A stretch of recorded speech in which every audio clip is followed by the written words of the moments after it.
Welcome. In this video, we're going to walk through how to hide your current experience on the LinkedIn app when using it on your PC. With LinkedIn's new update, the settings look a little different, but the process is still quick and simple once you know where to look. Let's get started step by step.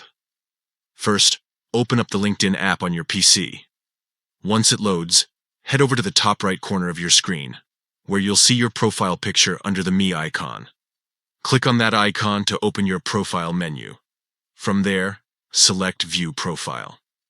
This will take you directly to your profile page, where you can see all your career details, education, and activity.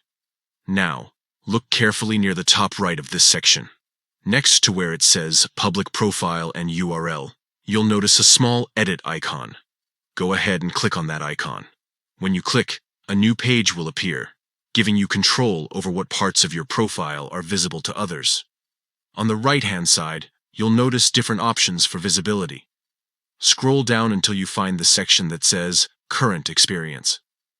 This is the part that shows your most recent or ongoing job role to others who view your profile. If you'd prefer to keep this hidden, simply toggle the option to disable your current experience. Once you do this, your job title and position will no longer be displayed to visitors checking out your profile. It gives you the flexibility to keep things private, whether you're between career changes, exploring opportunities, or just want a cleaner profile look. After you've turned off this setting, LinkedIn will automatically save your preference. There's no need to go hunting for a save button. Just close out of the settings page, and your current experience will now be hidden from your public view. And that's it. In just a few clicks, you can manage how much information others see on your profile. Remember, LinkedIn updates their design and features often, so it's a good idea to check back every now and then in case the visibility settings move around.